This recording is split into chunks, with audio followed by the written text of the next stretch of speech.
This tutorial is going to go over creating some more custom text. This text is going to have kind of a metal effect to it with some halftone gradients. I've already started with this shark. I'm going to create some text for it using my text tool. Type the word sharks. Click back on my pick tool, and then I can click a font that I like. I can click a size that I like. I can place it. Let's start with Pantone Black for now as the color. Then I'm going to go to my interactive envelope tool, which puts this dotted line around it. I'm going to click on single arc mode, which allows me to curve the text any way that I'd like. You can hit Control Z to go back, but if you do hit Control Z while in this mode, just make sure that you click back on the arc mode that you want to use. So I'm going to bring the sides down a little bit to add a little bit of a dramatic effect. Bring the top up.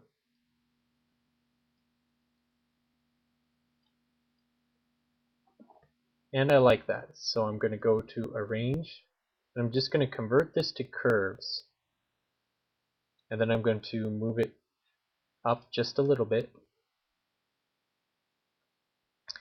Now I'm going to add some outlines to this. So I'm just going to make it blue so I can see my outlines. Double click on your outline pen dialog down here. I'm going to add a outline width of 16. I'm going to choose a Pantone Black as my color under Other. I'm going to click on my palettes and choose the Pantone Black. Make sure you click Behind Fill and Scale with Image. I actually want it to be just a little thicker than that, so I'm going to type in 20.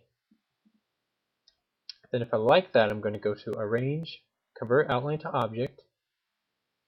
Then I'm going to click back on Sharks. Double click on my outline again. I can create a new one at this point. I'm going to do a width of 4. Just going to make it white this time. Behind Fill, Scale with Image. Then can go to Arrange, Convert Outline to Object once again.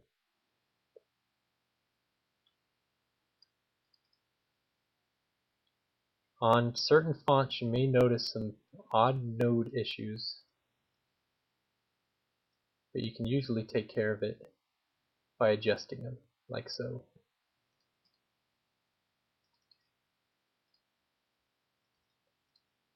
So we have our text kind of how we like it, but we want to add a little bit more of an effect to it. So I'm going to click on Sharks, and what I want to do is make kind of a metal effect on here. So I'm going to go to my freehand tool, and I'm going to click and drag kind of a wavy line across the middle of the word and around the bottom like so. Doesn't have to be perfect because we can use our shape tool, the second tool. We can go in here and adjust it how we like it. We can move these nodes a little bit just to give kind of a slight wave to it across the center of the word, which is going to give it a little bit of a metal effect.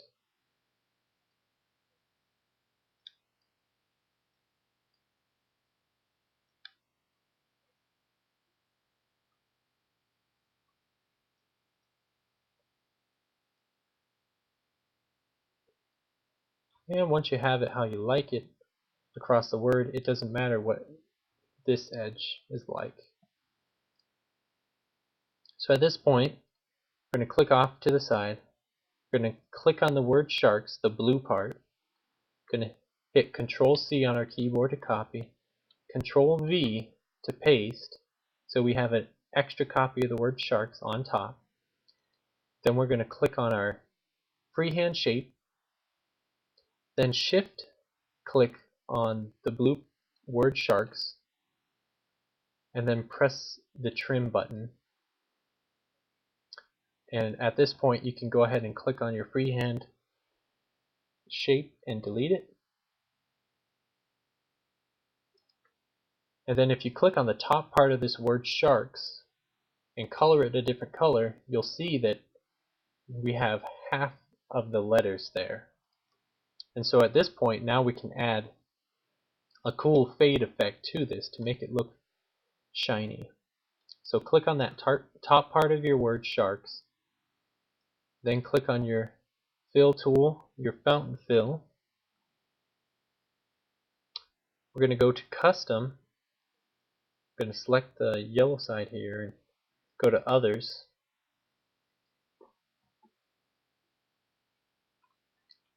Then we're going to select a blue that we like. This one is Pantone 300. Hit OK. Then we're going to go to the white side, go to others,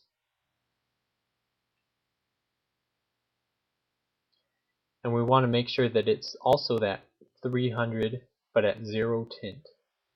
Hit OK.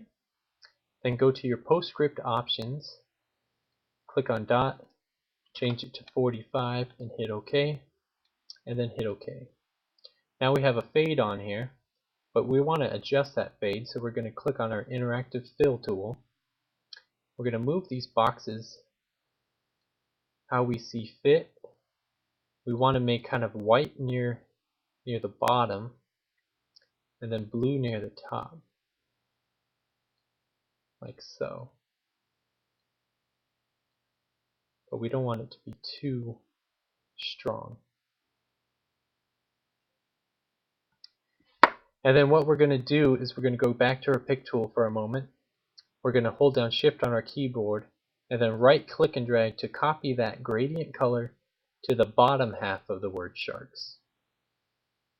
And then click on the bottom half of the word sharks, go back to your interactive fill tool, and then we can adjust this gradient on this bottom half. That way we can get this kind of metal effect by having a dark edge and a light edge meet up with each other. And you can see how easy that was to do. And then we're going to click on the gradient one more time. And we want to add this to the shark itself. So we're going to shift right click and drag the gradient to the shark itself. And then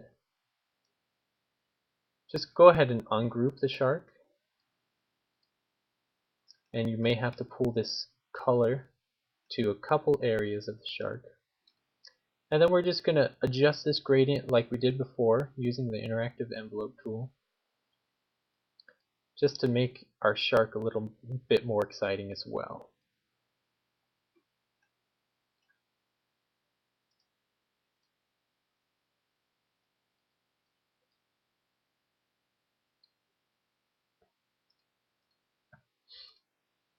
And then we can click and drag a square around the shark to select all his pieces and press group again so he's easy to move around.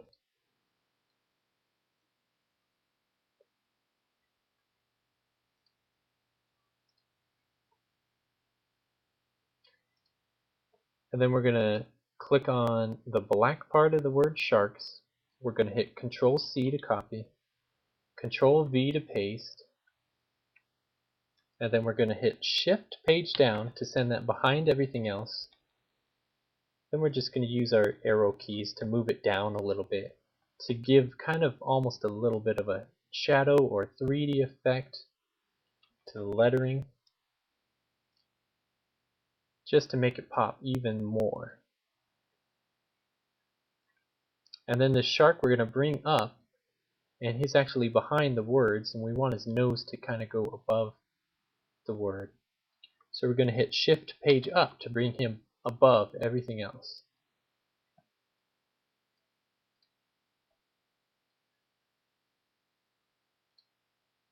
And then at this point, we can ungroup the shark one more time, click on the black part of the shark, hit Control C to copy, Control V to paste, and then we can move this part, this copy of the black, and then hit Shift Page Down to move it behind everything else. So we can add a little bit of the same shadow to him as the words. So you can see we've created a custom kind of watery or metallic text in just a couple minutes and made a pretty neat looking shirt design.